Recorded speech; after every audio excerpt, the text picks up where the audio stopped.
Good morning, everybody. Welcome to the March 11th meeting of the Wayne County Commissioners. Please rise for the Pledge of Allegiance. I pledge allegiance to the flag of the United States of America and to the republic for which it stands, one nation, under God, indivisible, with liberty and justice for all.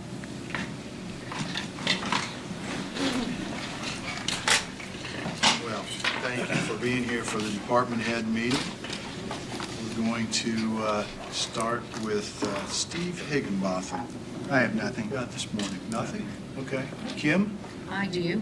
All for you. This is not etched in stone at this time, but I want to let you know that we're working really hard on it. And I think it might be our first time to do this, but we're working on having a PERF representative.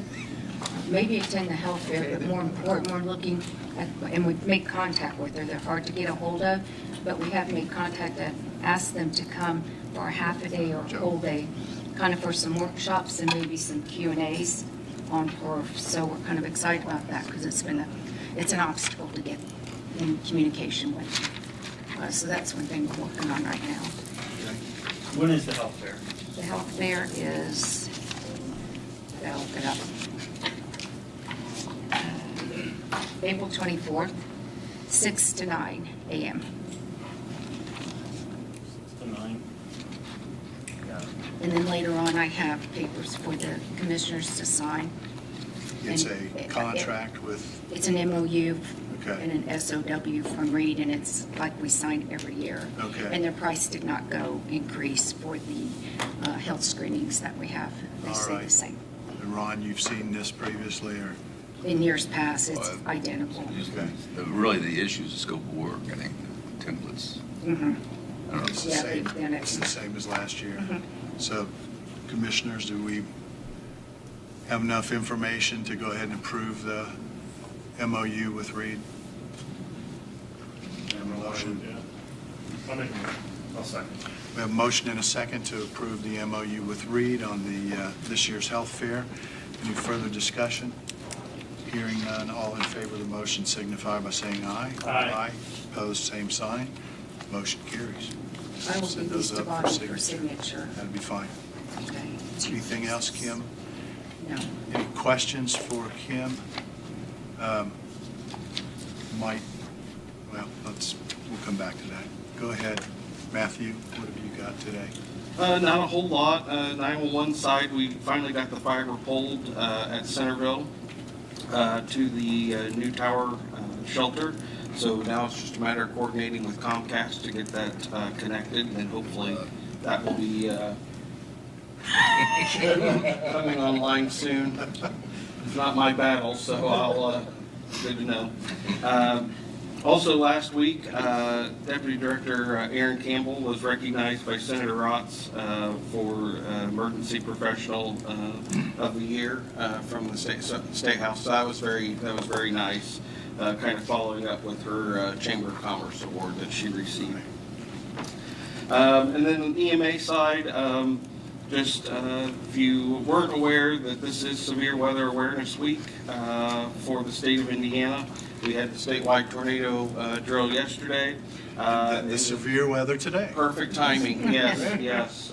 So just a reminder to make sure you all have ways of getting weather alerts either through our Nixle program that sends text messages or emails, or a media source if you're choosing, or directly from the National Weather Service, just to make sure that we stay weather aware. And John has been going out, he's on the radio this morning, promoting Severe Weather Awareness Week and individual preparedness and things like that. So, been a busy couple of weeks. But other than that, that's about all. Okay. Any questions for Matthew? Adam? Nothing from probation today. Is that possible? Nothing. Check your messages. Michelle? We have, it's a little ways down the road, July 18th, out at the Coleman Center from 10 to 1 will be a VA resource fair. And so we'll have a table out there. And then yesterday was our monthly You Matter Suicide Prevention Coalition meeting. Those are held every month at the Morrison Reed's Library in the Bard Room. Our next meeting is April 14th from 1 to 3. So our initial grant for the coalition came from Indiana Department of Veterans Affairs. And so there is a veteran component to the coalition, but it is community-wide. It's not just the veteran suicide prevention, it's for everybody. We'll have a loss team, and they're doing their training now, and they will respond to suicide attempts or completions, and assist the family or surviving members, whoever needs the assistance. And right now, the people coming to the meeting have primarily been like in the field, people from Centerstone and Meridian, and then us.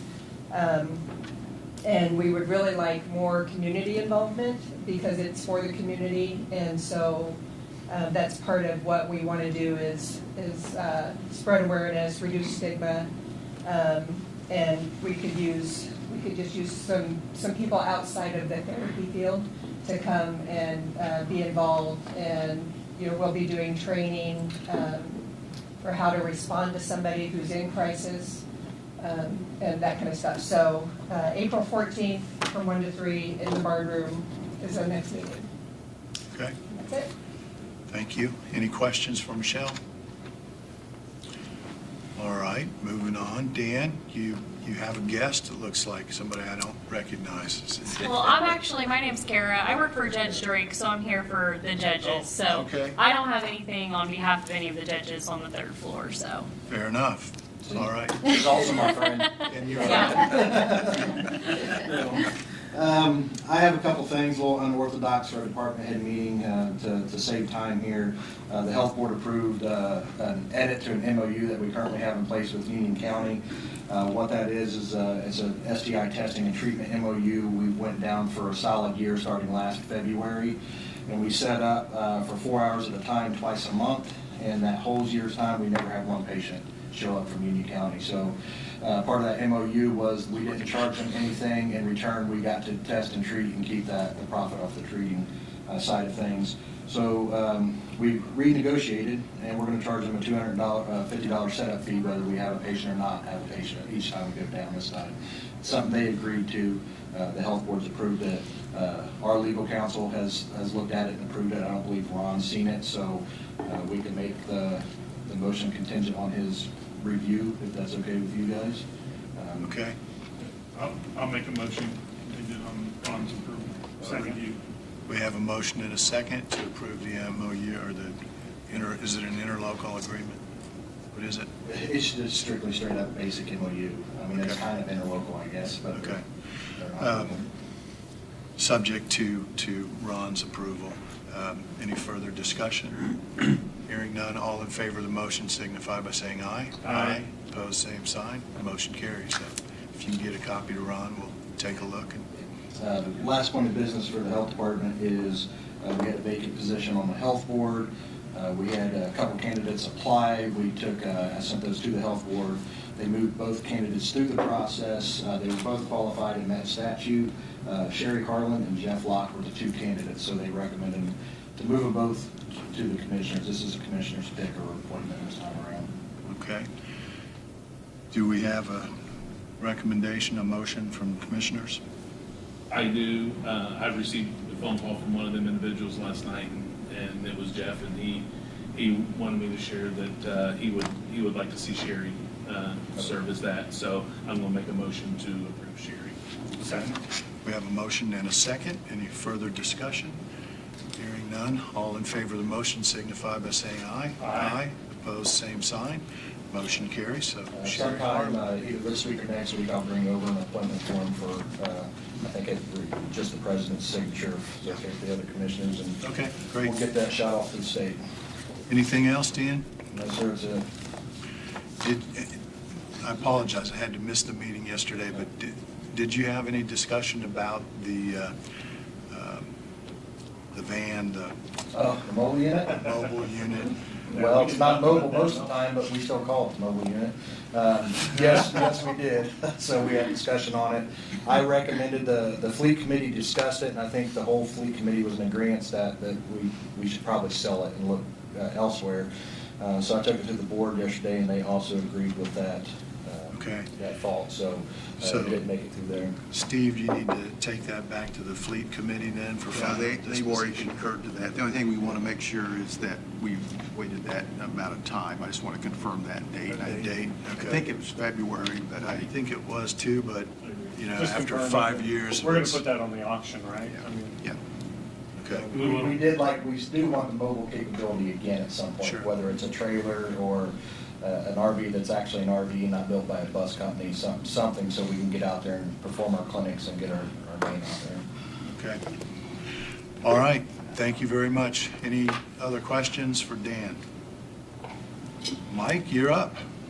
Daily work, guys been working on coal patching, trying to stay up with that, hauling some stock to the shop and to the outpost, doing some brush cutting, doing some brush mowing with the 2 mowers that we have on the grade alls, which is going very well. Painting equipment, fixing some driveways that had washed out with the rain, picking up trees down from storms. We had a couple half-day snows, so it's not been too bad. Been able to stay up with the snow part of it.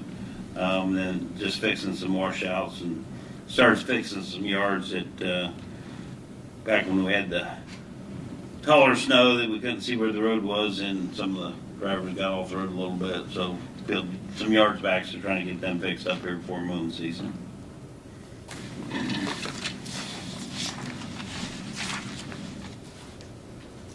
Now I've got, first thing would be a request to hire for seasonal help Okay, for this year.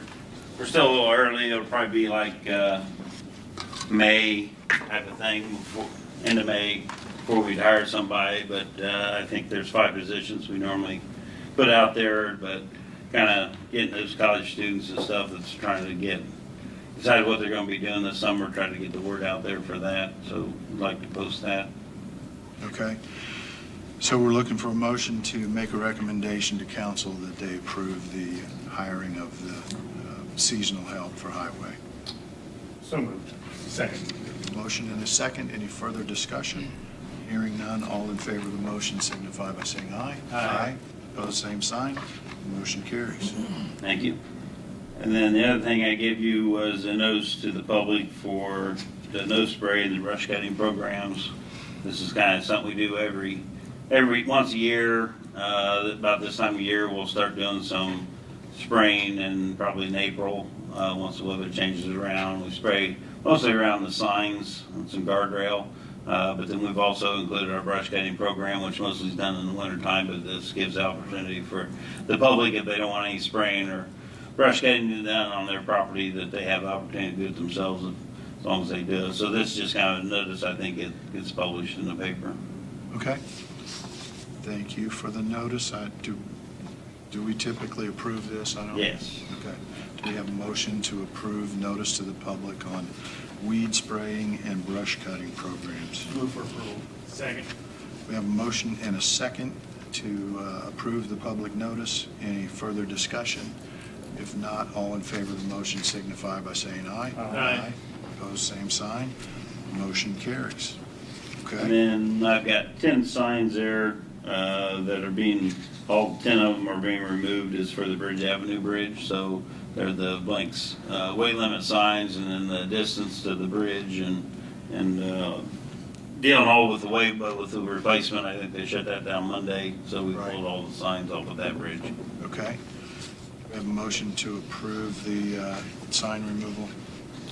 Move for approval. Second. We have a motion and a second. Any further discussion? If not, all in favor of the motion signify by saying aye. Aye. Opposed, same sign. Motion carries. All And right. that's all I have, unless you guys have anything. Questions for Mike? We have none. Okay. Keep up the good work. Craig? All right, morning, everybody. Morning. VoIP will begin March 24th. We will start dropping phones down in the treasurer's and recorder's office. We're estimating about a 12 to 13 week deploy window to get everybody on it. We're probably going to drop them down, wait a week, make sure everybody's gets used to the phone, knows how to use it, everything, and then move on to the next office. Once we start this, we will lose the ability to do the 4-digit extension until we're deployed. Now, like say, so the treasurer and recorder, those two will be able to do the 4-digit extensions between each other, but moving from one system to the other, we lose that ability until everybody gets on the system. So that will be one thing that's going to be confusing, is you'll have to dial the whole number to get a hold of the treasurers or the recorders. So Until your office gets your new phone. does each desk then will have their own 7-digit phone number? Yes, Okay. yes, yeah. So is that the same, the 4-digit extension? Yeah, we'll be porting our numbers, our old numbers, will be ported out to our new numbers. Okay. So like the recorder and the treasurer, as soon as we drop those phones, get the green light, their old phones will no longer work. Their new phones will be ready to go, and they can start making calls and everything immediately. We are turning off the web access, the call recording, and the app, just in general, and then I'll get together with the commissioners, and we'll go over some policies and procedures and see who we want to have those, those features. Okay. I've been working with AJ, for the phones in the elevators. Is this timely then? If you're shutting off is that going to affect? It's timely, but I wouldn't say it's that timely. Okay. I mean, for 13 weeks, we're going to slowly be porting numbers out. Elevator alarm systems will be the last things we do. And then we can always, keep paying the bill. It will not be anywhere near what it is right now, if there's only a few lines on there. So until we get everything done. But the elevator alarm is a cell phone. Elevator phones, telephones. So the telephones are Is what- VoIP. They won't be. They won't be. They won't be internet phones. Yeah, then we'll put an ATA device on them Right. And that's, turn them They'll into be cell one. phones. yes, Okay, that was my question. because they don't want to rely on the internet going down and, Okay, Yeah. Now, if they're cell phones, we don't have anything to do with it. right, it won't. Just when they're active, yeah, they're but active. I mean, as far as when you turn those phones off, we don't. Right. Yeah.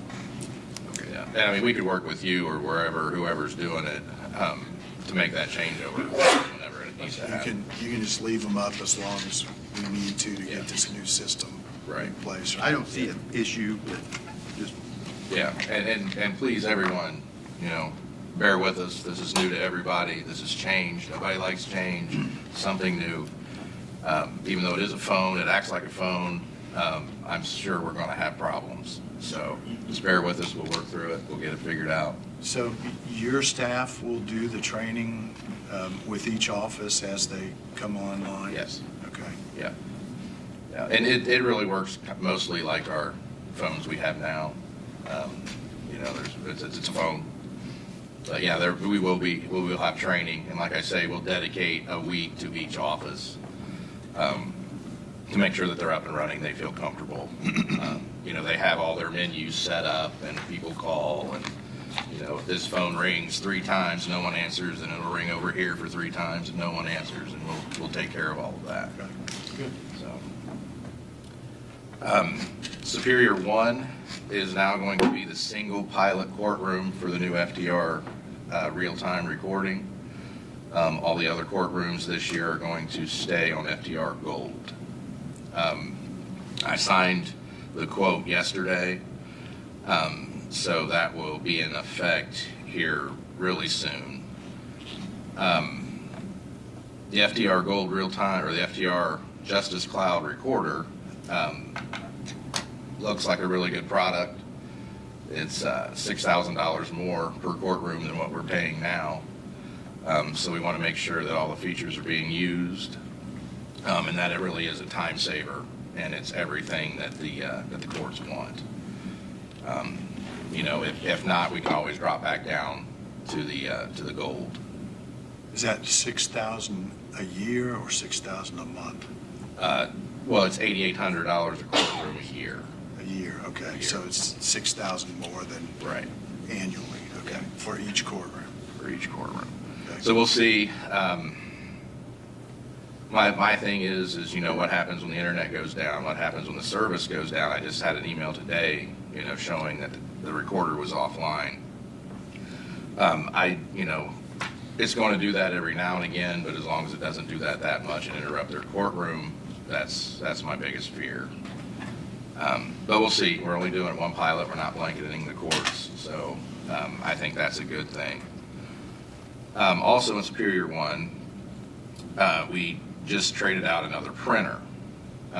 So Steve, I don't know if we still have power issues up there. It kind of seemed like the power supply on that printer got fried. Really? And every time they print to it, the lights would dim and We had run new circuits to that one. do what? We had run a new circuit. Yeah, to that's what I separate thought. those. So maybe we're not plugging it into the right circuit, but that is something. We put another one up in there. It's the one in the front room, Yeah. not the judge's chamber. Right, in the front. So something that you may want to put on your radar just in case. Not really, but I will. Uh, Not really, but I will. Okay.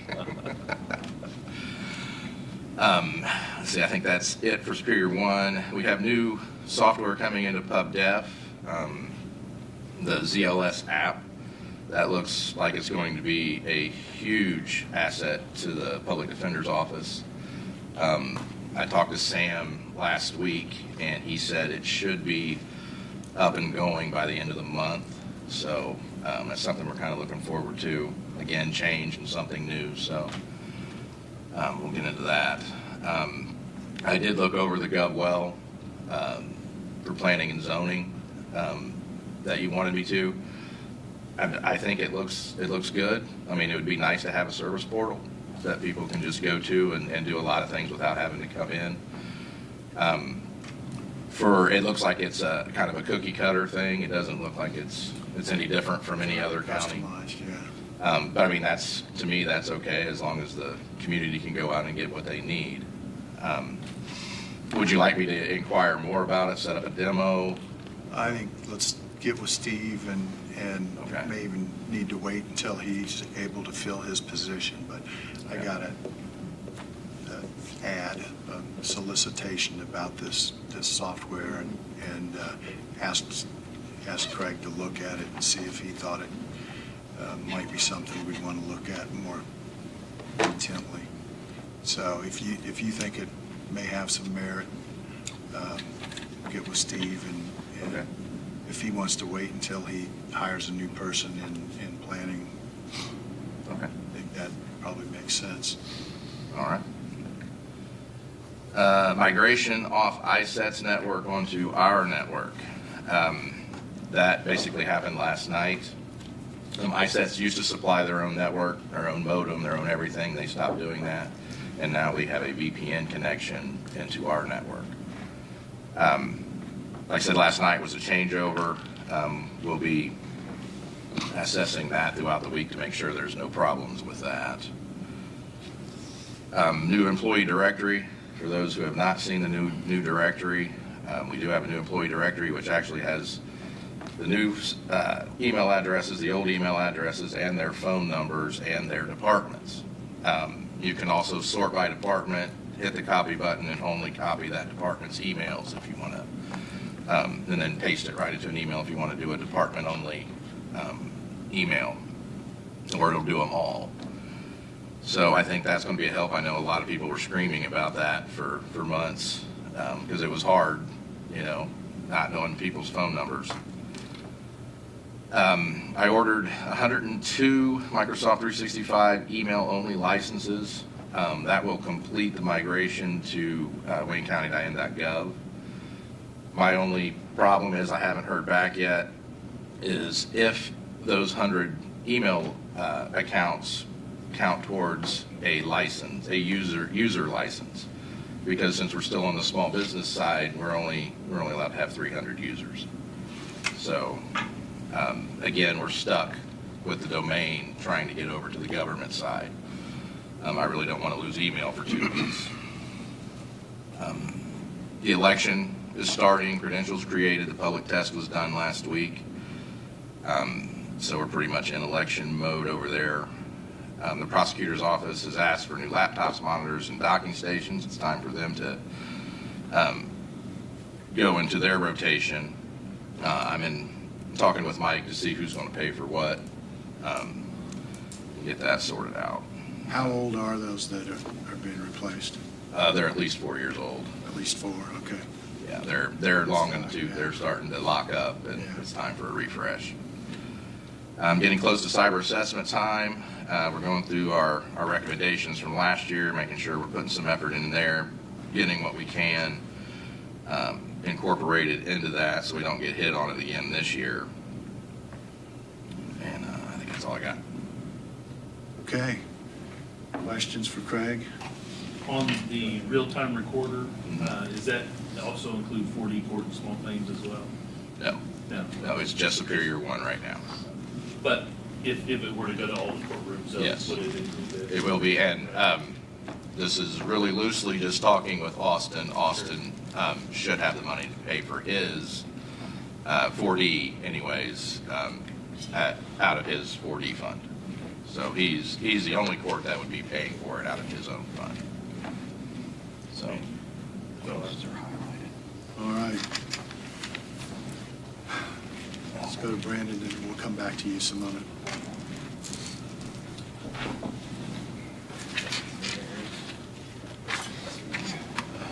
And then Mike, as soon as we get this voice installed here, I'll be talking with Dexter, trying to get you guys so you can get Got a ready. couple things for you this morning. Okay. The first one is a You guys do construction dial the inspection contract for Waterfall Road, that's Bridge 716.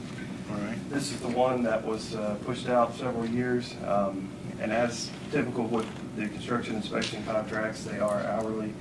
So the amount listed there is for the 2029 year for construction.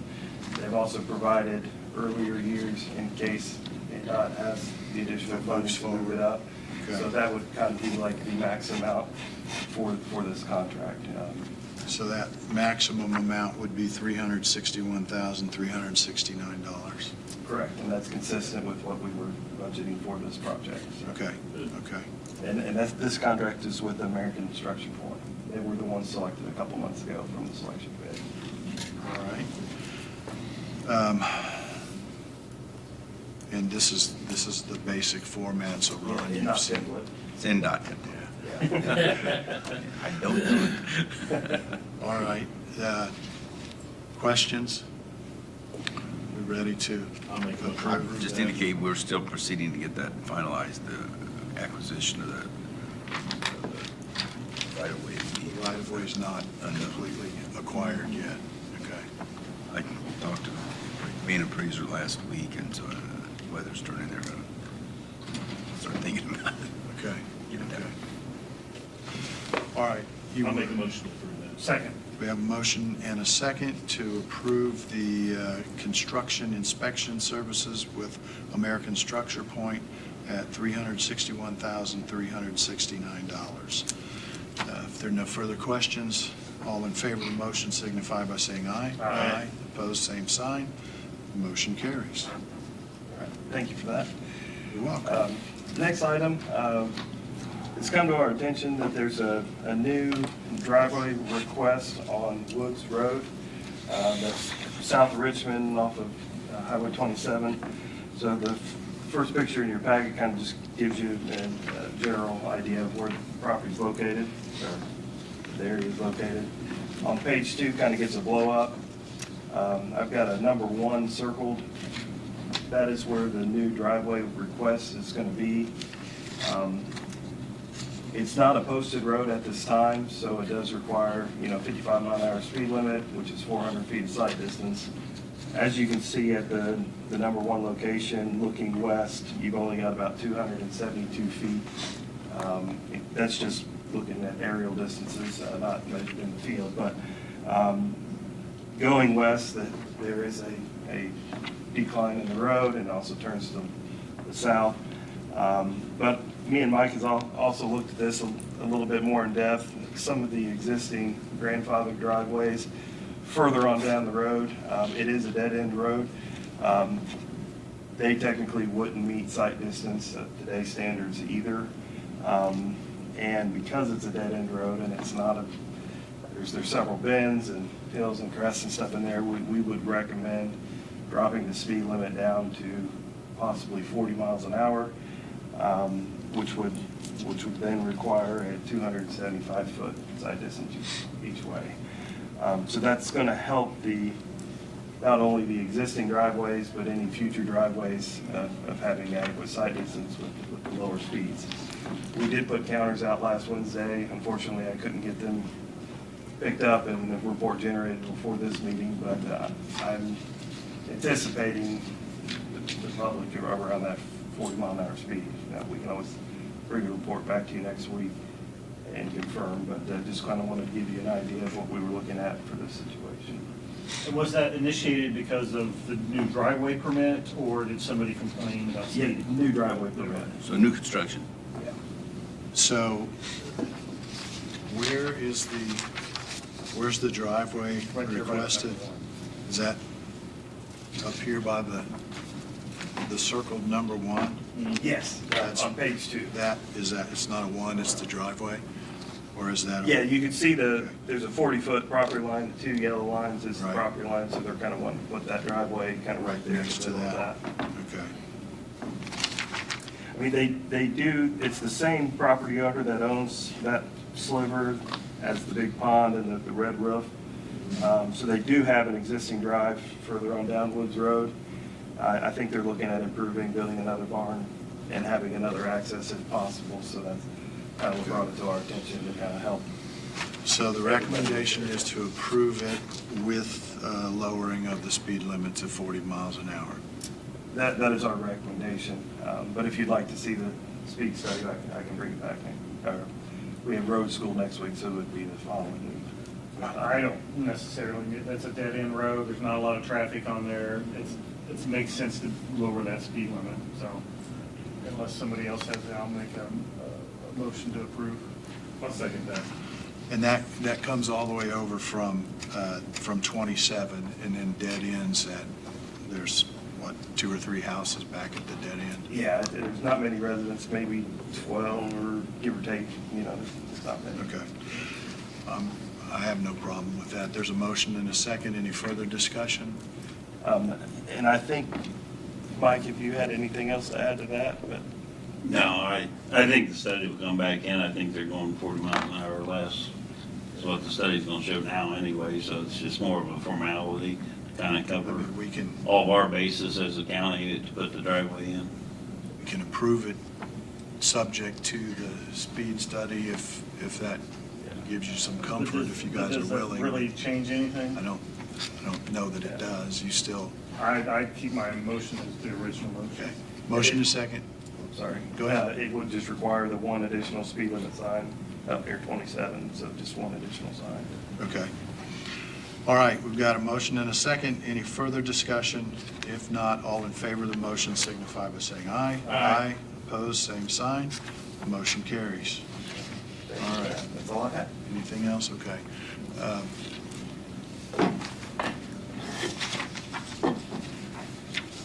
Simona.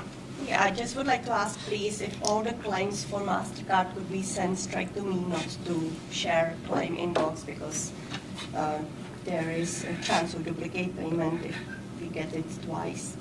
And I will be taking over MasterCard for now, before our new person is trained for it. So thank you for that.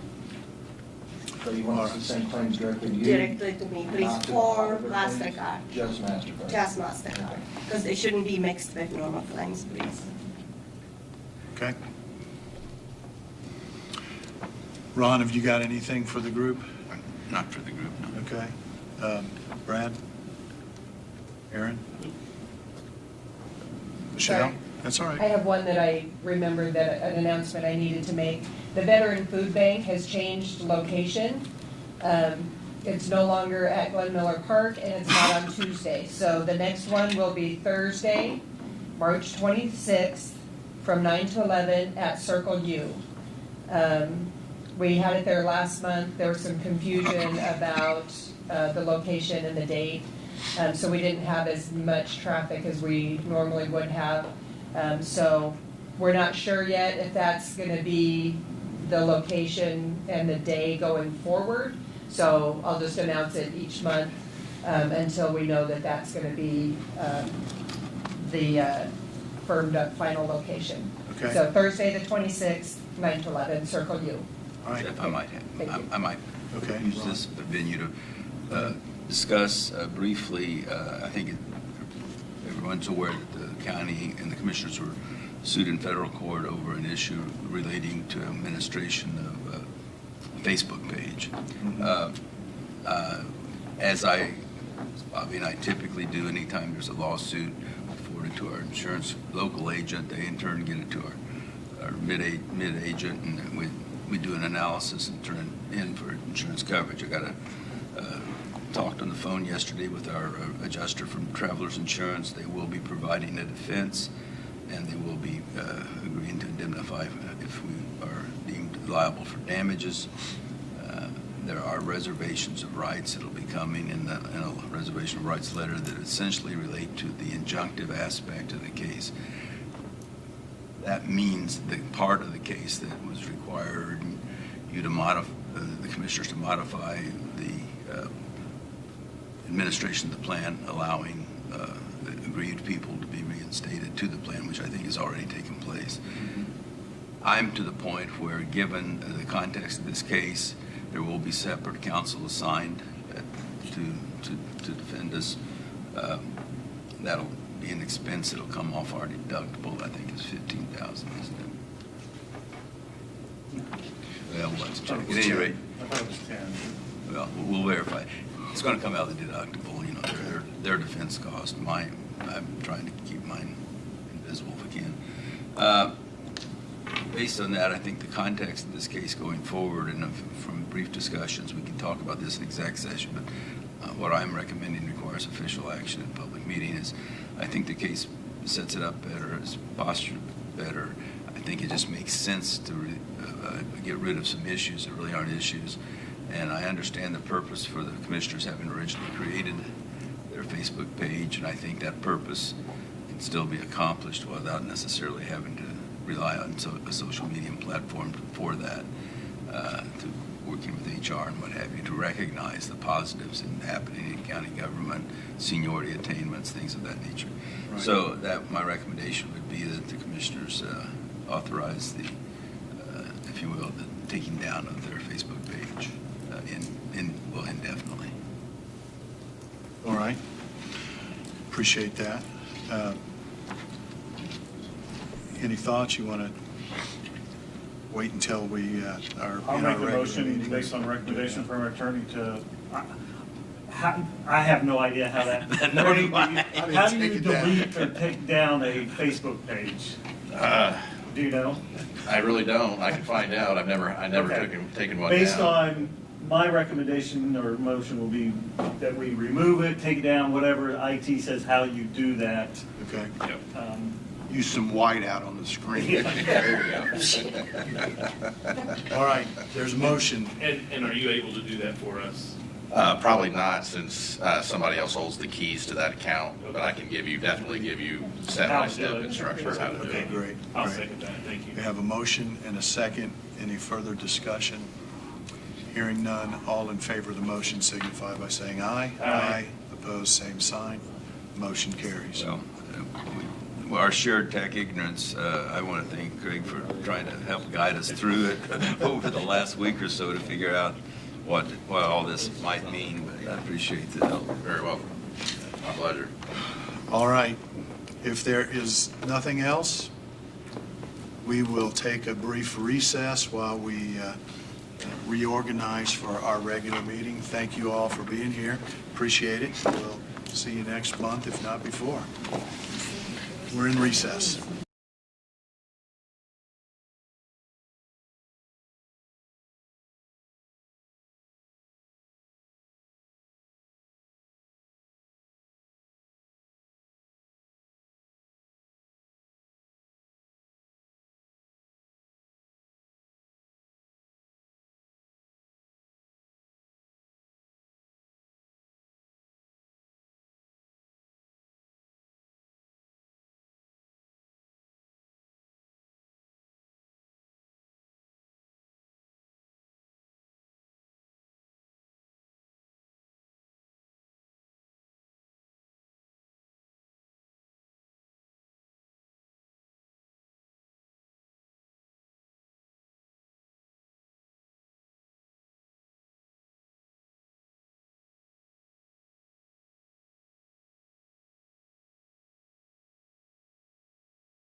All right. Welcome back. We're going to get started on the commissioners meeting, and we're going to skip around a little bit. We've got a public hearing starting at 9:30. We've got a few minutes. Let's talk about the request from Centerville for some of the speed limit signs that we have in inventory. So these are the electronic speed limit signs that we acquired as part of the HELP program and with ARPA funds. So there's been a request from Centerville to provide them with 2 Yeah, signs. Chief Millsap had contacted myself and Aaron, and we've worked on this for a while, but those were all pegged to go somewhere, and I happened to call out the highway department after I talked to the chief last week, and they have 4 of them. Right. So I say, let's use them. If we're not using them, let's get them out there. Put them to use, absolutely. So I'll make a motion, and we got a letter from the president of Centerville Town Board, official request for those. So based on that request, I'll make a motion that we approve getting an MOU with Centerville, that we are giving those to them, and they're their babies. And that part of the MOU, we want to make sure that we get the sheriff's department gets the data off of it. Be an interlocal agreement, and we can use that as a template. I think Economy did one, and The source of the funding is ARPA. ARPA. Correct. Restricted or unrestricted? It's unrestricted. So we already have a template for the interlocal agreement. We can just put in Centerville instead of Economy, and it should be exactly the These same. are for road signs or speed signs? They're electronic speed limit signs, right. And so we'd give them a pair of those. And as soon as we can get... Town of Centerville. Town of Centerville. So there is an interlocal agreement that will allow the sheriff's department to access to the data, and it obviously doesn't have information on particular individual vehicles that exceed the speed limit, but it collects information about there were 57 cars today, and this is the speed range and so on. So that could be useful to the sheriff's department in figuring out where they need to put their resources and that kind of thing. So as long as Centerville's okay with completing an MOU or an interlocal agreement, we'll get that prepared. We'll get it signed, and then we'll send it. Should we send it to you or to Dan Wandersee? Send it to me. I can get it over to Dan. And I told him that I would just bring it. Okay, I was going to go to their, when was the meeting? It's the last Tuesday of the month. I can get you the actual date on I'm just that. going to take it there and get it signed. Sure. And That'd be great. So we should be able to get that today or tomorrow and Okay. get that over to you. Perfect. 4 signs? 2 signs. 2 signs. All right, so we have a motion. And we have a second, subject to the interlocal agreement being executed. Any further discussion? If not, all in favor of the motion signify by saying aye. Aye. Opposed, same sign. Motion carries. Thank you. All right. Thanks, and guys. we'll get Sorry that it to took you as so soon as we long. get Not it. a big deal. Thank you. All right, it is thank government, so. you. Have a good day. Yep, you too. Thank you. You bet. Okay, we still have 5 minutes before the public hearing. You want to do the appointment to the library? Yeah, That's going to take. yeah, let's go ahead. I have a letter here from Cambridge City Library. They have an opening for their board, and I'm recommending that the Board of Commissioners, us, approve Brian Owens, that appointment.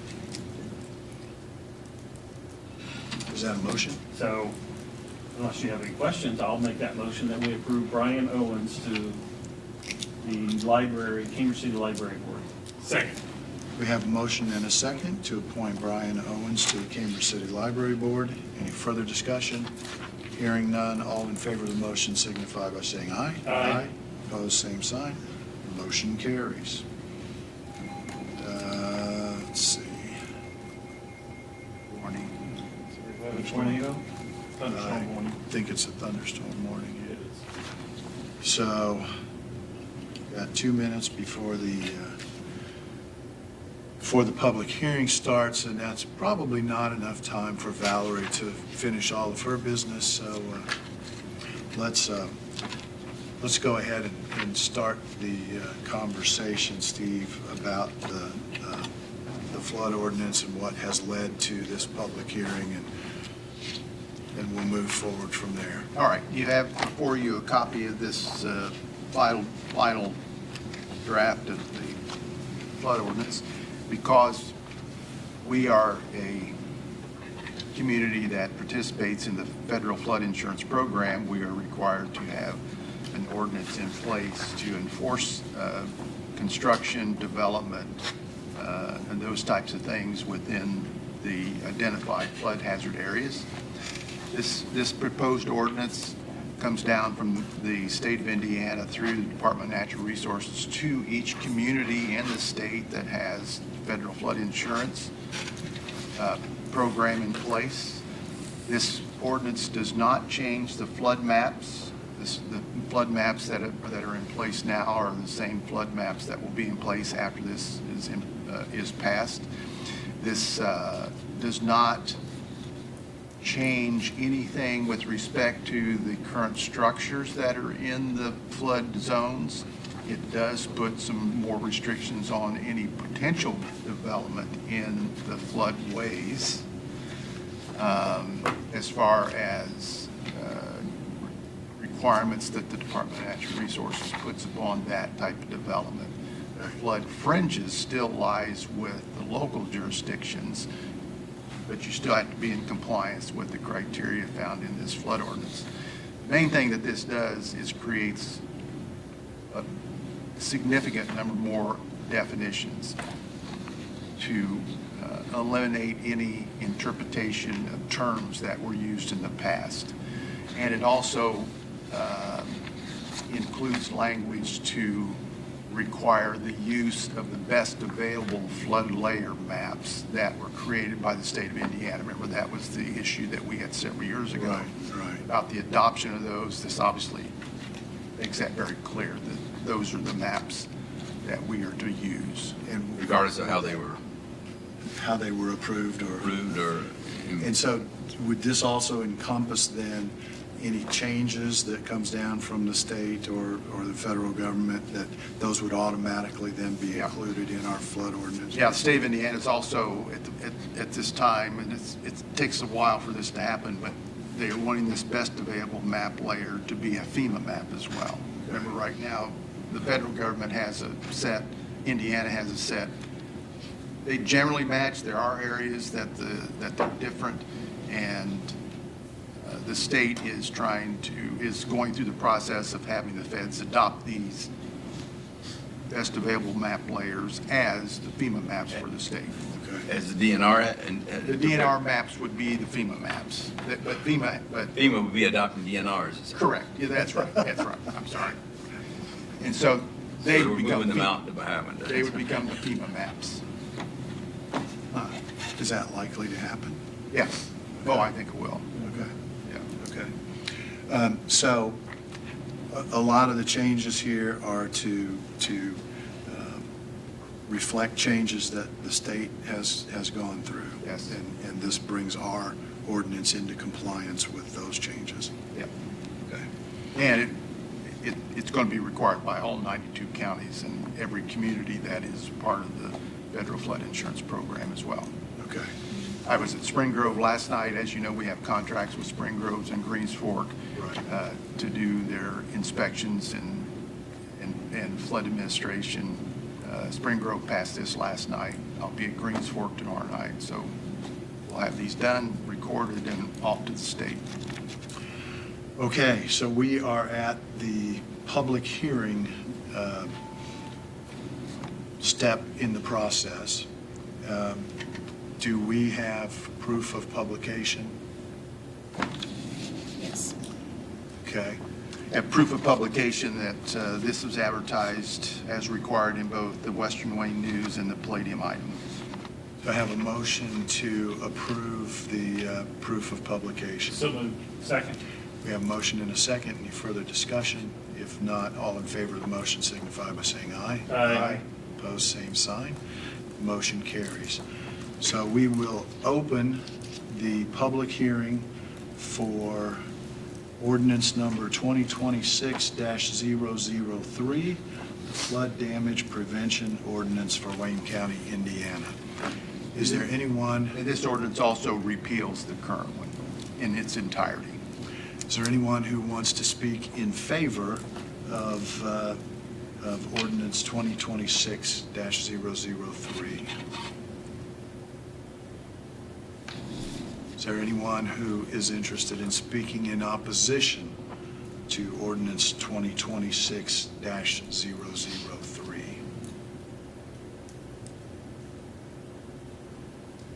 If not, I'll make a motion that we close the public meeting. Second. we have a motion and a second to close the public hearing. Is there any further discussion? Hearing none, all in favor of the motion signify by saying aye. Aye. Opposed, same sign. Motion carries. The public hearing is closed. Steve, what are the next steps in the process? Okay, so at this point, this comes to you also with a favorable recommendation from the Planning Commission. This has also been reviewed by the Department of Natural Resources, and they have signed off on it. I would recommend approval of this ordinance and pass it today. Ron, any legal comments? I won't say I went through the whole thing because, but no, I agree. It's right for passage. All right. I have a question though before you make Go a ahead. motion. So is there two ordinances that we have to approve? Because I've got two in front of me. Yeah, the one ordinance you've already approved, I just didn't have This this just 2003 we approved? That's- Or 003 or 004? 003 is what you do. 003 right now. Okay. We just had the public hearing for 003. 004, we already approved. We had that in and- January. Okay. Well, I was confused by the numbers. So. Yeah, there's a bunch of paper here. Yep. Okay. All right, sorry, so, Aaron. No, you're Aaron? fine. I'll make a motion to approve ordinance 2026-003. And I'll second that.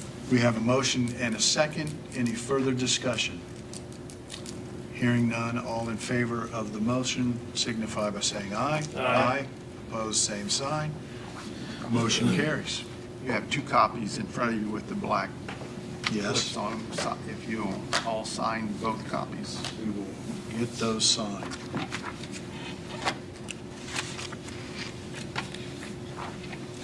Okay.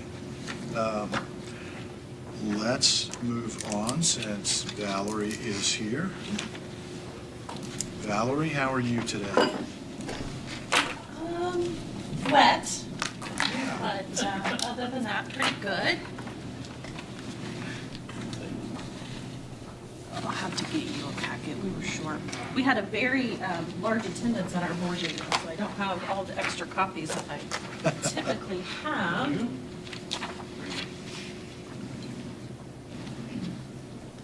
So today I just want to briefly update you on EDC financials and then want to jump into a special project. I have Jonathan Mead here with me. He is the president of the Richmond Municipal Airport Board.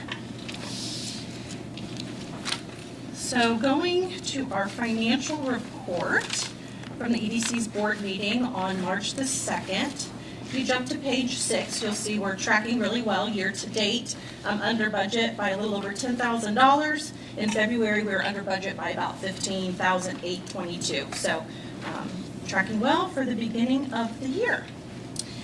So I invited Jonathan to join me today because at the board meeting, the EDC board recommended approval of a $250,000 edit grant for the new terminal building construction that's set to get underway yet this year.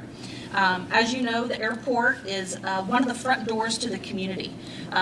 Numerous times I've met both business prospects and existing businesses at the airport as they've flown in to have meetings in the community, to tour the community and figure out if investments are a good fit for them. And so the current terminal building was built in 1947. It is in desperate need of being refurbished, and in this case, they're going to actually tear it down and build a brand new terminal.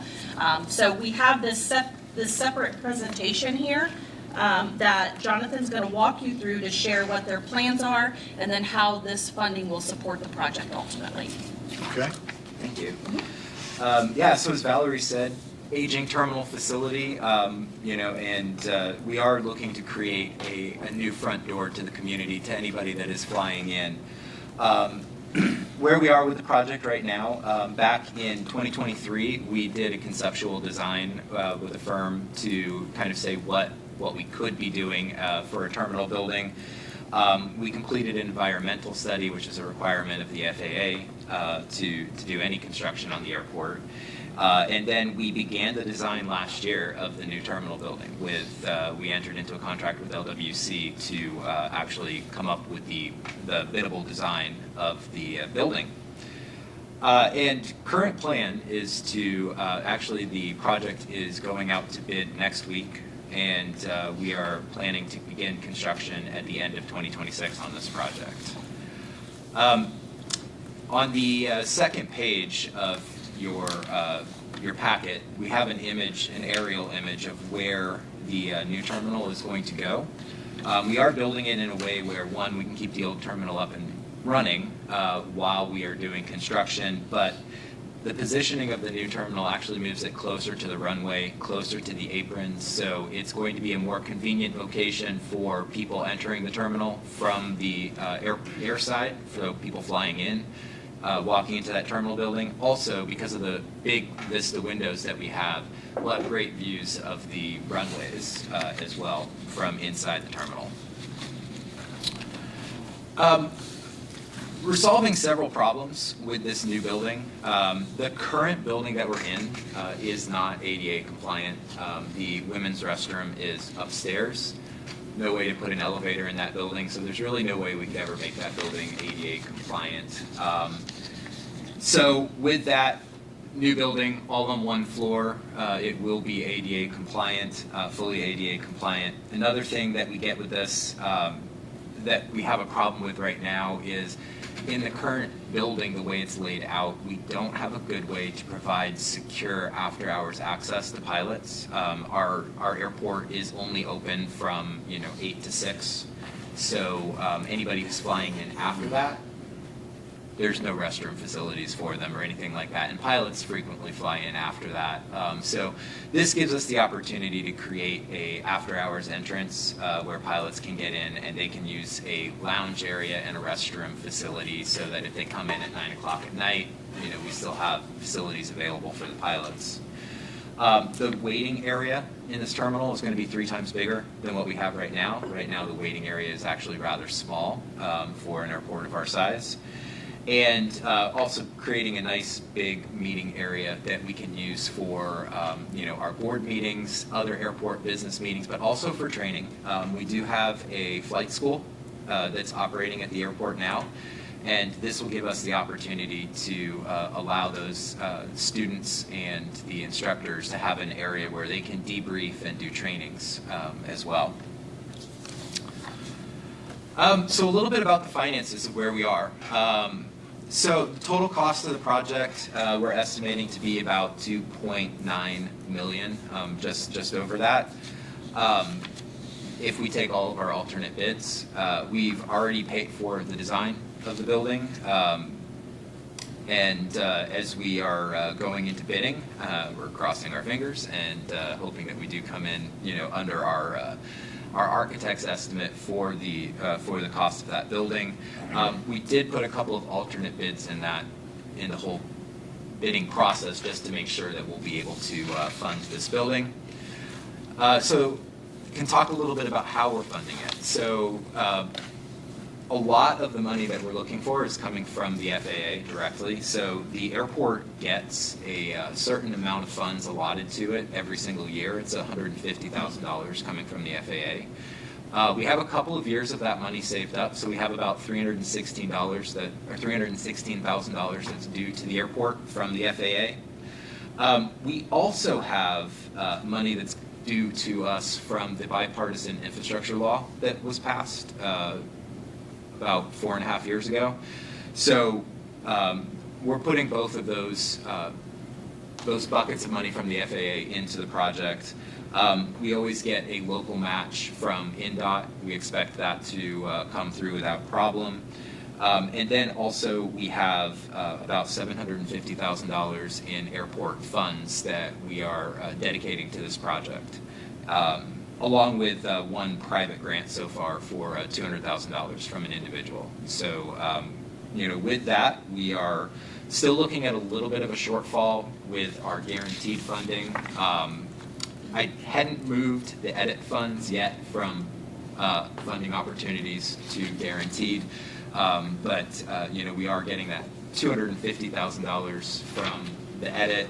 Redevelopment has indicated that they are also willing to help us fund this project to cover that shortfall that we have. We're also going after private money as well, offering up naming rights for the building, also individual area naming rights as we go. And then finally, we do have one outstanding grant that we applied for from the FAA. It is part of that bipartisan infrastructure law bill, but it's a competitive grant for $1.4 million that will help us fund not just this terminal building, but some other airport projects that we have that are pending that we're having to kick down the road so that we can fund this project. One of the things that we wanted to do with this is not just make a building that was there for the local pilot community, but we did want to create a statement piece for the community, for people flying in, but also a community venue.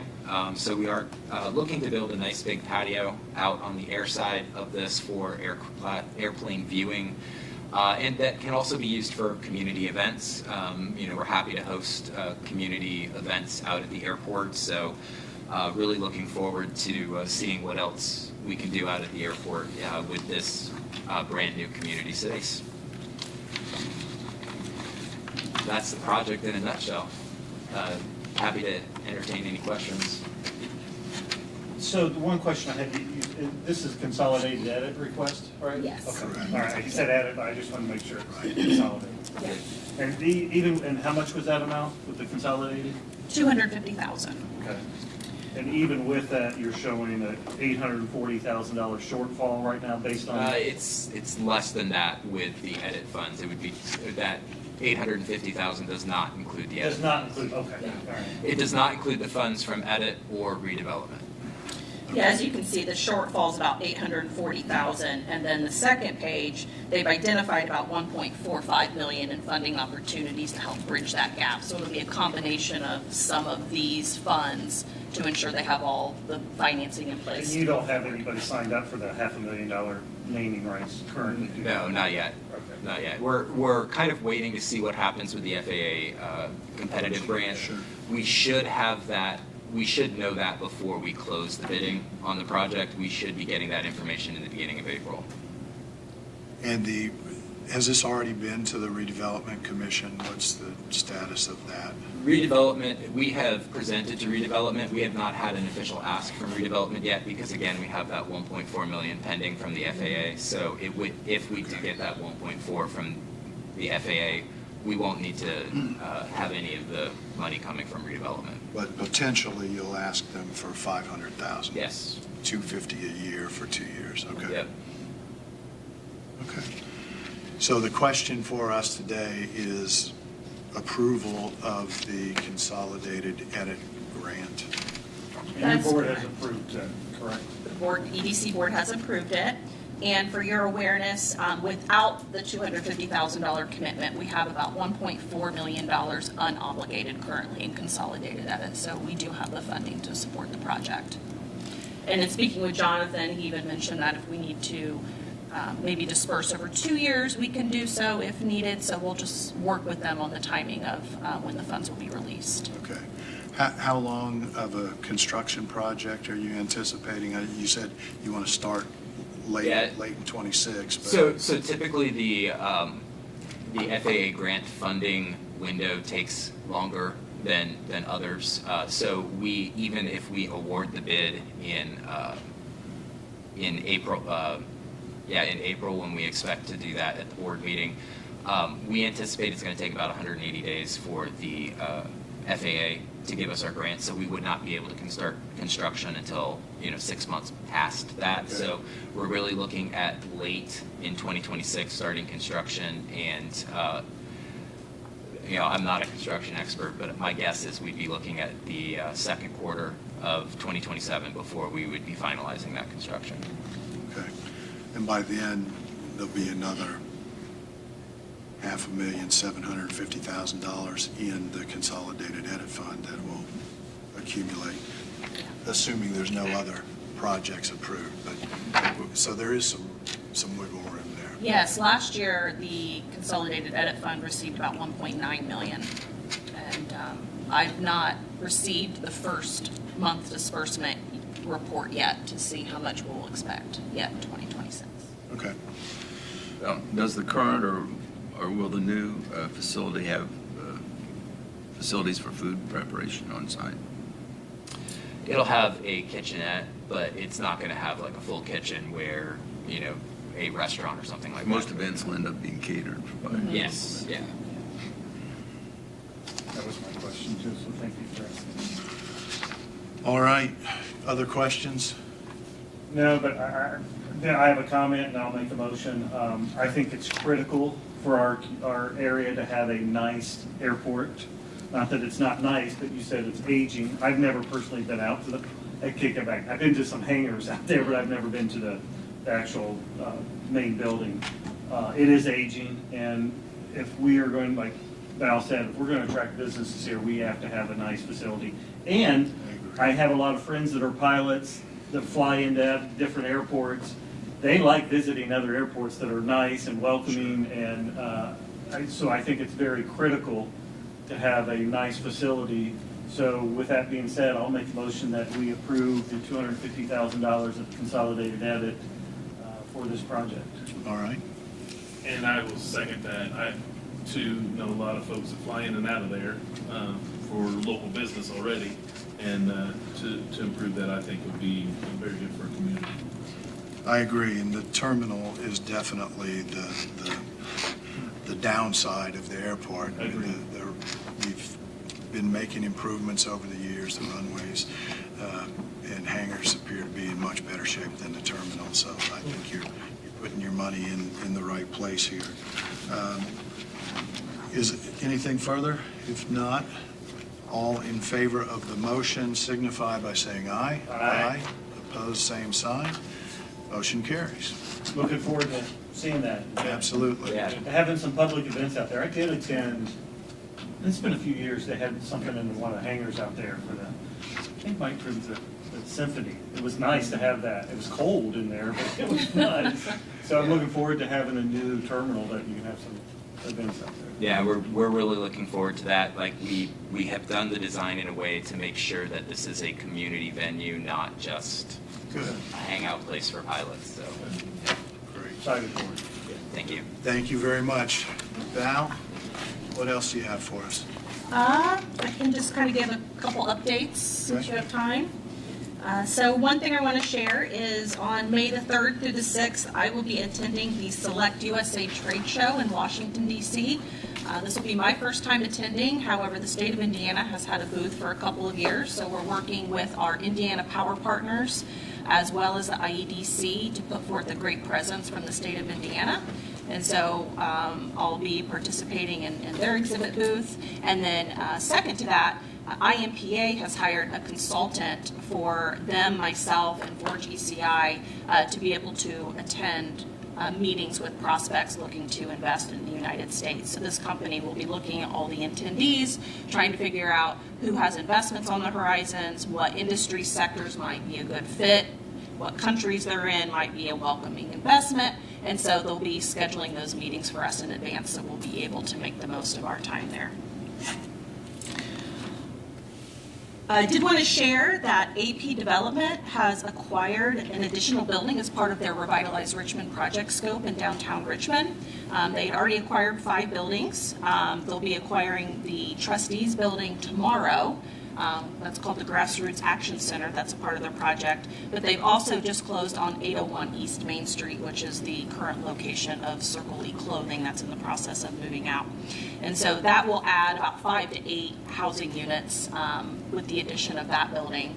I don't have the exact investment scope just yet as they're putting together numbers with their architect, but it'll be, tens of thousands of dollars that will be added to their investment in Richmond. So really excited about their project moving along.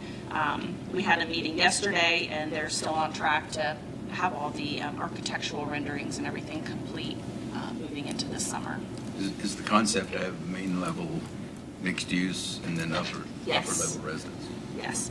And so through Revitalize Richmond, Earlham has hired a company called Retail Strategies, and they're specifically trying to recruit retailers and restaurants to all the ground floor areas downtown.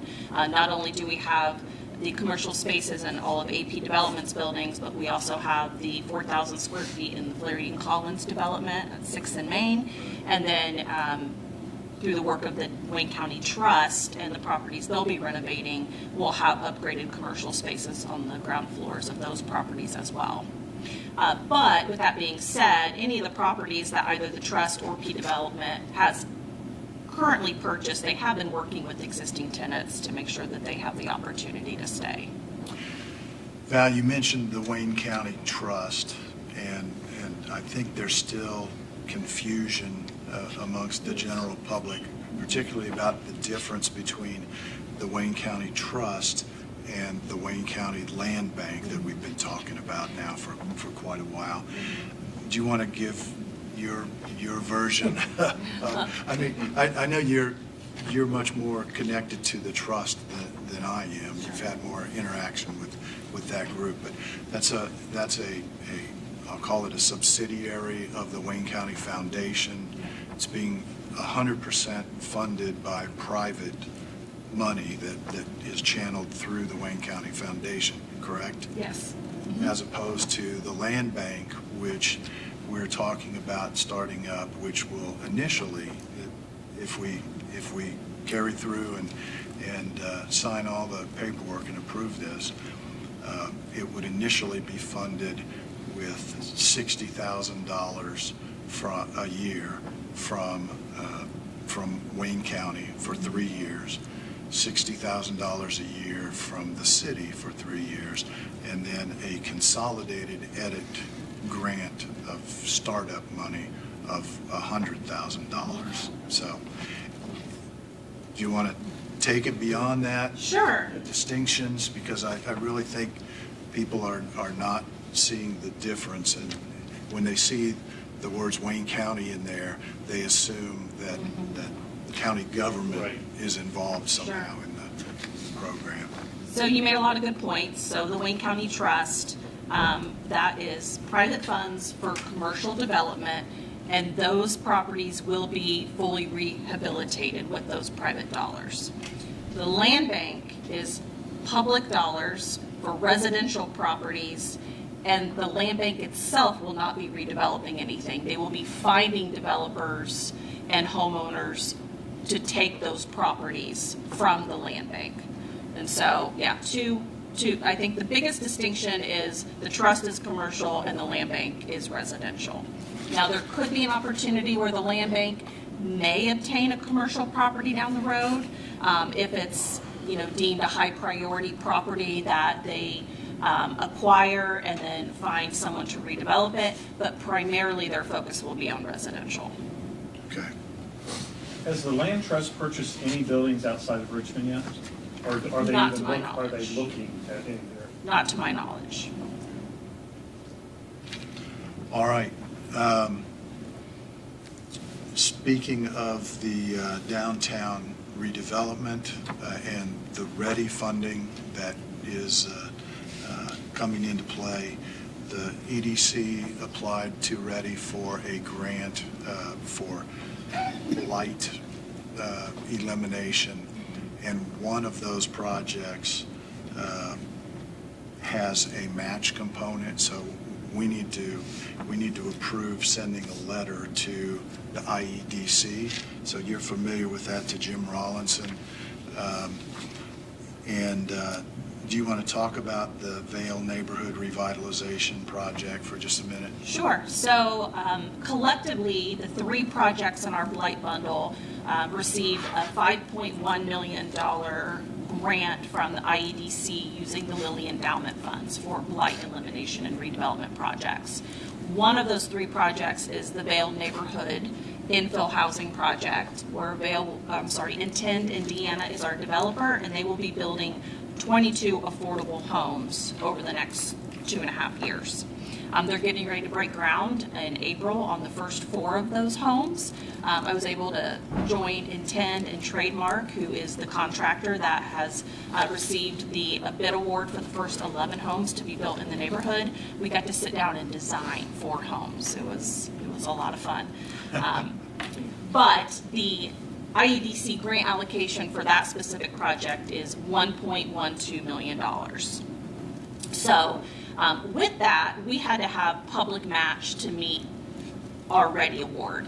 And so as we applied for this $5.1 million, we essentially took a look at all of the existing investments that were happening in blight and housing across Wayne County to leverage as our match, so that we wouldn't have to come forth and ask for another $5.1 million.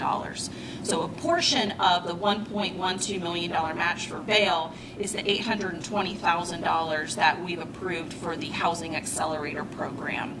$170,000 of that is coming from Consolidated Edit for the Mears Estates project, and the balance is coming from Consolidated Edit. So what the IEDC is asking for is the commitment from the government that $820,000 for that program has been approved and is available as our part of our match for the project.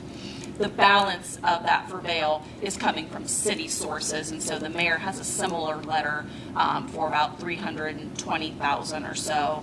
I forget the exact amount, maybe it's $314,000. So it's 100% match? 100% match, yes. Correct. And so I believe I sent you guys copies of this letter to Jim Rollinson over my signature, saying that we have committed an investment of $820,000 as part of the public match towards this project. Now that money, as Val said, we already committed as part of the $1 million we committed excuse me, for housing infrastructure grants. We already awarded the first grant for $170,000. That's $10,000 per lot for 17 lots just outside of Cambridge City. And there's an additional $830,000 of that money. We're committing $820,000 of that as match if we approve this letter. So I would ask for a motion to allow the president to sign the letter and commit that match money. I'll make a motion to approve that. I'll second. We have a motion and a second. Any further discussion? Hearing none, all in favor of the motion signify by saying aye. Aye. Opposed, same sign. Motion carries. I have a question on the Vale project. So what's the price range of these homes that you're building? They will be around $175,000. The cost, I think around, I don't want to misquote, well above that to build them, but due to the subsidies being infused. Yes. Construction cost is high. Yes, yeah. I mean, I want to say it's like subsidized. $250 to $275. But these will be targeted for lower income individuals making 80 to 120% of area median income. Is there any callbacks, or when somebody purchases this home, do they walk into all this equity, or do they have to stay there? Is there going to be requirements for them to stay there 5 years before they? That's a good question. I'll have to ask I would our strongly partners at recommend Intent. that. I'm with, like Indiana Housing Finance Authority, when they do grants, there's callbacks that if they sell it within 5 to 7 years, that that the state would recruit the money, because they're walking into almost $100,000 of equity here. Every year there's a percentage of, if you will, earned applicability of the bargain, if you will, with the grant. Right, so it's in the 5. the clawback declines over Right, time. yeah. And Intend, or what's the Yeah, subsidiary of Intend? It's actually, that's actually building the homes? It's Intend. Okay. Yeah, yeah. At any rate, they are, they're getting money from the state as well, the IEDC. There's Who's the letter from? other funding streams. Yeah, they use federal home funds that also further subsidize. So And those- they have their own lending program called the Edge Fund. They also work with local mortgage lenders where they help with down payment assistance and things like that. And so starting April 7th, for a total of 4 weeks, it'll be every Tuesday for 4 weeks in April, we're going to be hosting Home Ownership 101 courses. And Intend Indiana has a series of presenters they bring in to help individuals, usually first-time home buyers, through the process of being able to buy a home. I'd strongly look into that and see if that's on there. I mean, Okay. this is taxpayers' money, Agreed, so Agreed, absolutely. And if not, I'll buy one. I think You won't qualify. You can't. How do you know? We know. Affordable Home Matters is the subsidiary I was trying to think of. That's holding the properties. So we also have a letter from Jeb Reese officially requesting that the county transfer the tax sale certificates to Affordable Home Matters for 212 South 13th Street, 51 South 15th Street, and 441 South 11th Street. These are the properties that we held out of the sale coming up because we've already talked about giving the certificate to Affordable Home Matters, which is a wholly owned subsidiary of Intend Indiana. To make that happen, and see what you've done, you've honored the matching in your first action. Now to particularize some of those funds to this request, we need to have a public hearing. Okay. And I talked to Bobby, probably April 8 is the likely date. I'm going to be out on the last meeting, but I plan on attending virtually maybe, but I think she'd be pressed because you have to get the legal notice to the paper tomorrow, and I think I might be a little tight. But we have a public hearing. At that public hearing, I would have a pretty well-planned script for the applicant to make their presentation, what it is they're going to do, estimated scope of work, estimated cost, estimated completion date, and uses and sources, rough sources of income, Then I would suggest that you have, even though I think we're looking at all vacant lots in these three, are at all least have vacant lots. either Steve Sora or some representative of the inspection and permitting department to do a drive-by to certify the condition that, that these are unimproved lots, probably have some level of vegetation cover, some requirement of periodic weed or grass control, but no apparent current occupancy, and then ask if there's people to speak for, speak against. I would anticipate it'd take half an hour at most, and then a resolution authorizing the transfer of the certificates based upon matters adduced at hearing. And then this would be the process anytime, assuming that we go ahead and create a land bank, that if we wanted to transfer tax certificates to the land bank, that would be the same process. I think it would be a paradigm for the type of process. Okay. Obviously, with the land bank, there's a whole different set of statutes. Right. And this one is a unique one. It's under the ability to transfer property to not-for-profits for developmental purposes. I think I mentioned to you, I went back and looked at the actual statutory provisions for the land bank, and before Val leaves, I think we need to talk about next steps for that, because I think we need to get them going. But it clearly states that, within 6 months, the designated entities, which would be the city and the county, to the interlocal, we've got our corporation set up, they helped us on that. So they make that list of available certificates, tax deeds, what have you, and submit it to the to the land bank, Right. to their board. But it does say that any properties that are, you need not submit any properties that are already the subject to a developmental agreement with another developer, which arguably I think you'd be looking at the Vale infill projects as being falling with under that. So I think the two statutes can be made to blend and work together. But it really segues into where we are with the land bank. I think Val and her group had some good suggestions. I sent them out. I think we need to resend them, make sure everybody, speak now or forever hold your peace, because we fundamentally changed the composition of, we fundamentally changed how the 7 members of the initial board of directors of the land bank will be selected.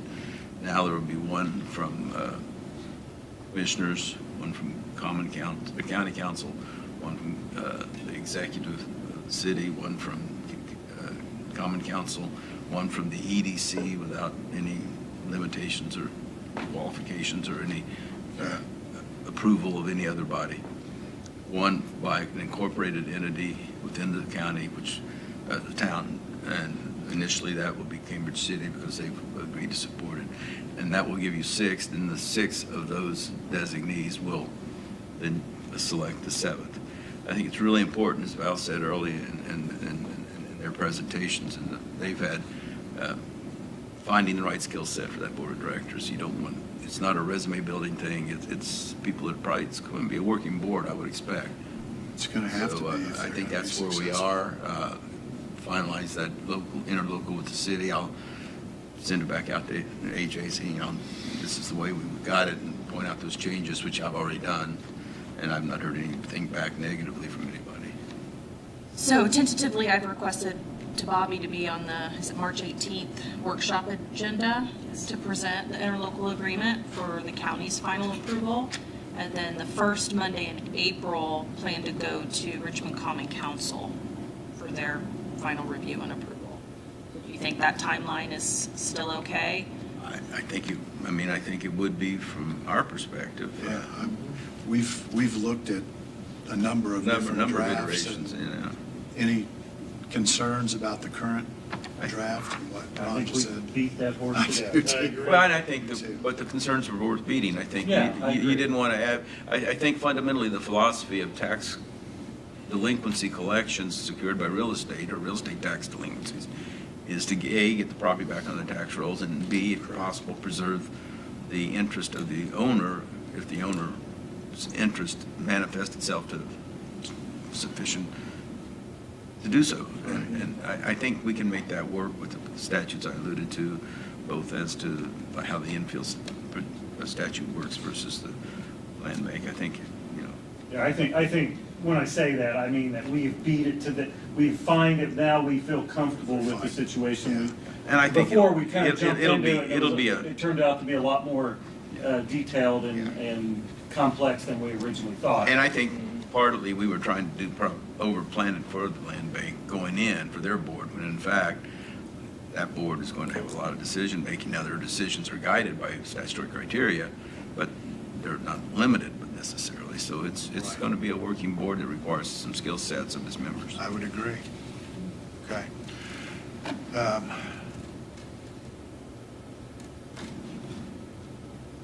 What's next? Val, anything else?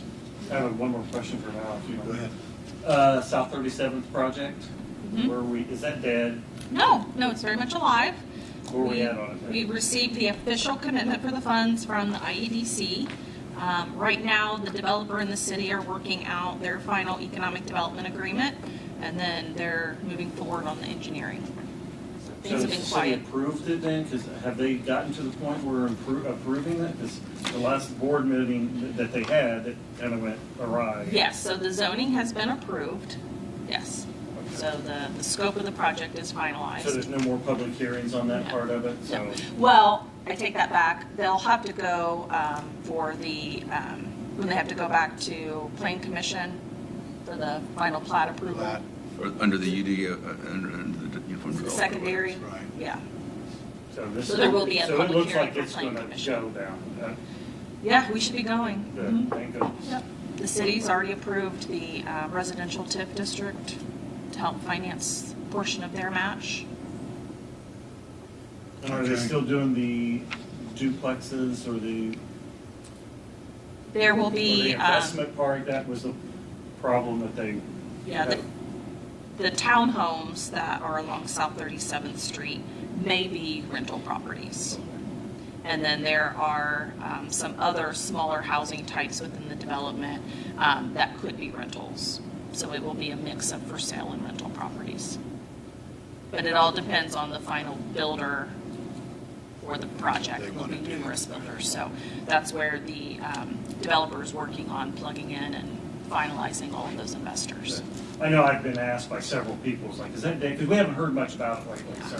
Yeah, there's a lot been going on behind the scenes. Well, good. I'm glad to hear that it's moving forward. It's desperately needed. So Ron, do we need to approve advertising a public hearing for this, transferring the certificates for these 3 vacant lots? Okay. I'll make a motion to approve the advertising a public Second. hearing for, what's the date? April 8th. April 8th. Yeah. 11, I think 11. No, I thought you said the 8th. No, because he's going to be gone on that 8th. No, I'm not going to be on the 8th. First part of the meeting. The 11th is not a Wednesday. No, no. Yeah, it is. You're right. April 8th is a Wednesday. The 8th is, the 11th is not. Right. 11th is a Saturday, so I don't think we're going to have it. Probably not available, but it's okay. No, Okay, so. yeah, I'll be available then, that's fine. Okay, a motion to advertise for a public hearing for the transfer of tax sale certificates to Affordable Home Matters on April the 8th. Motion and second. Second. A motion and second, any further discussion? Hearing none, all in favor of the motion signify by saying aye. Aye. Opposed, same sign. Motion carries. Val, anything else? That's it for today. Okay, keep up the good work. Thank you. If you would give me the contact on that letter, and I'll Absolutely. advise them that we'd like to have their presence. Okay, absolutely. Ron, what else do you have? I feel like a midwife delivering here a little bit. It's been 9 months for most of these things, maybe longer. Monday night, the town council for Cambridge City approved what This is way considered a longer. nearly final draft of the interlocal agreement. It may have a couple of blemishes in it, but I don't think it's problematic. And so I am recommending that you approve it as the executive body for county government, that it will then go to the county council for their approval at workshop, is my understanding. I'm trying to find it. And council's approval implies funding commitment? Because I think there's still, You know, council's approval is just council's approval. okay. So I don't, So I think there's still $200,000 that may have to be authorized from council. The money from consolidated edit, we've already approved and it's appropriated. The money from the redevelopment commission has been authorized up to $1 million. There's a timing question on, like right now, there's not $1 million in the fund. I know, We just so it may be over paid one of the 2 bond spending plan payments. years. Yeah, and I think that's okay. And then there's $200,000 of county edit that is not currently budgeted unless we transfer some money within what is appropriated, or we can go back and do an additional appropriation, whatever they prefer, but we still have to, I think, complete that process. But this, finally, I think, do you want to go through briefly the significant points in the agreement with Cambridge City? Well, basically, the project is strictly the construction of the new water tower. Okay.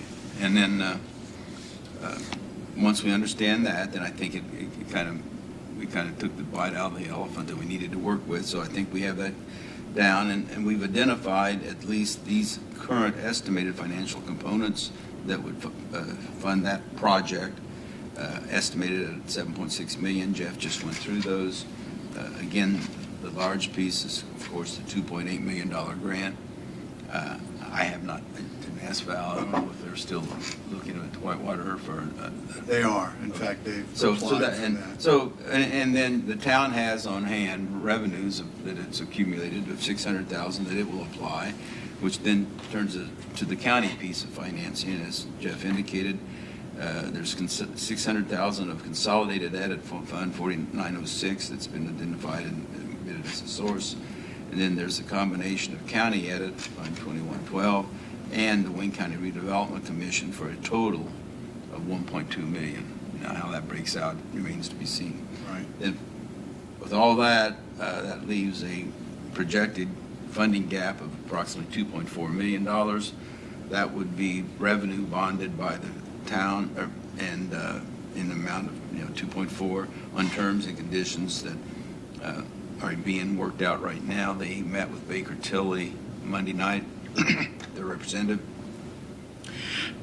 It's my understanding that revenues from both what we referred to as the GIP water system, that being the Gateway Industrial Park water system, and the rest of the town's water system in town, are both pledged to support the bonds.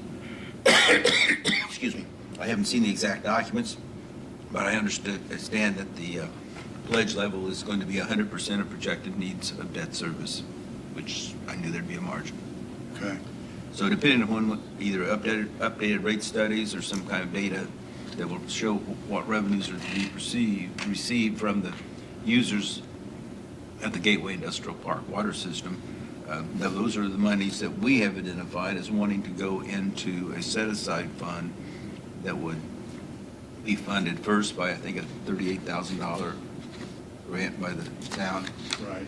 And then monthly thereafter, the amount of $10,000 into the set-aside fund until it achieves a balance of $750,000. At that time, they would have the discretion to refrain from continuing to deposit into the set-aside fund, but any expenditures or invasions of the fund that would dip it below the $750,000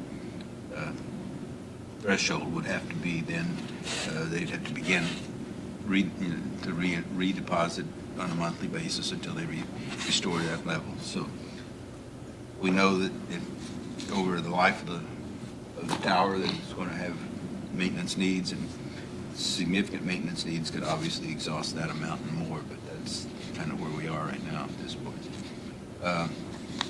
Management of the project will be handled by the town. They've already contracted with Westler, I believe it.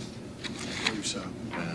Or at least they tentatively agree. They're waiting on numbers, I guess. Everything's contingent upon bids.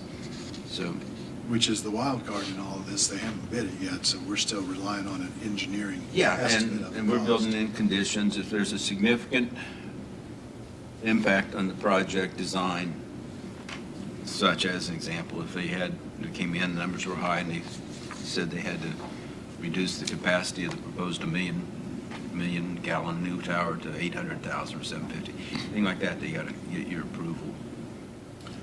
And I think even more significantly than getting our approval, they're going to have to get EDA's approval on their $2.8 million grant That's true too. From the feds. So. Yeah, I mean, there's just a lot of balloons in the air, and very few have come down yet. But this is the first step, and at least we've got an understanding of what the agreement is going to be between the town and the county.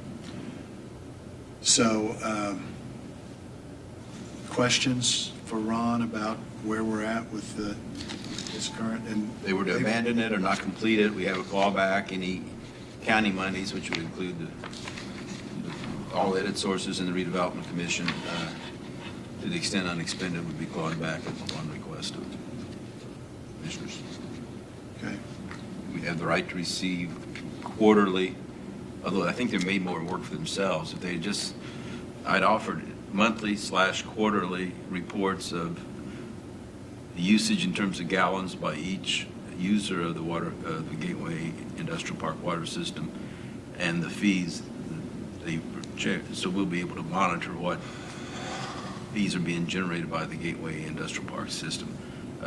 They said they just do that quarterly. I would have thought just sending us a copy of each bill that went out each month would have been sufficient, but that's fine. I think that's going to allow us to achieve what we want to achieve. I think ironically they were pushing back all along that they didn't want to have separate accounting systems, and I think as they're having the aha moments come to them, they realize they want to have some indirect accounting to be able to justify, in the expenditures within the industrial park, so they don't invade their existing revenue source of the in-town system. So we'll see. I think all in all they've been very good to work with. I know they're in a hurry time-wise. I'm not sure of the details of that, but I think the meeting with Baker Tilly helped them a lot understanding how the end game is going to look like as far as the bonds go. Do you have enough information that you're ready to move forward? Do you have further questions you want to get answered? My only suggestion, I know that we have to approve this too. We're having a workshop next week. There's going to be more discussion. Workshop is for commissioners and council.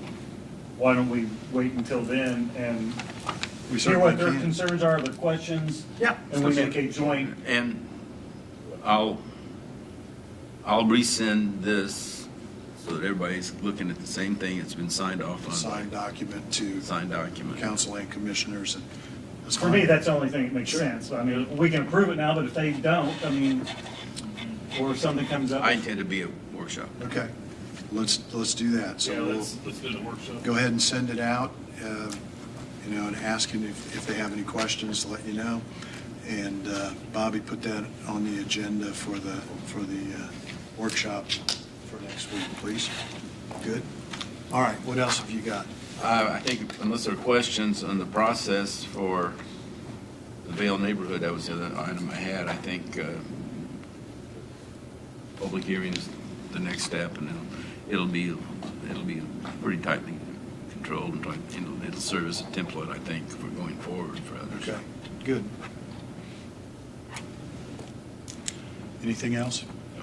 Questions for Ron? Steve? Okay, I didn't pass out a project list to you, I'll just go over a couple of them that has a little bit of movement on it. So the Fairgrounds parking lot, I talked to Mike on that, and he's indicated that it's his intention and really thinks he can accomplish it to get that parking lot in before the fair starts in June. Gravel Parking lot. Just gravel. Right. It'll just be gravel, so that way it's got a year to set until we pave it. Then they'll plan on asphalt it next spring. That's right.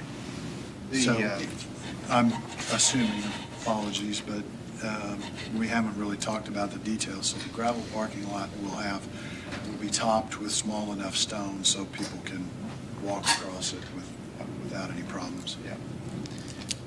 And then we do have that event out there in May, so the AKC dog show, that's that large dog show, which is pretty good size, and they're in both Coleman and Expo. So yeah, because Expo last time they had it was just packed to the gills. This is a new one. This is a new event. Is AKC? Because the last one was UKC. This is AKC. Okay. This is a bigger event. And it's 3 days, and it's in both buildings, and it's the one where we bid on it from another community, several other communities. Right. So we just need to communicate with Mike, and we don't want that to be a mud hole to the. Yeah. Well, yeah. I mean, if possible, we want it to be done before that event, right? Having said that, then, remember in that parking lot project, we're going to be removing some of the camping pedestals that we're going to lose. And obviously, we're moving some electric poles out from the center of that to the outside of the new parking lot proposed area. Remember that the top 3 issues that the Fairgrounds Committee wanted to address was parking lot, storage for the chairs, and then adding water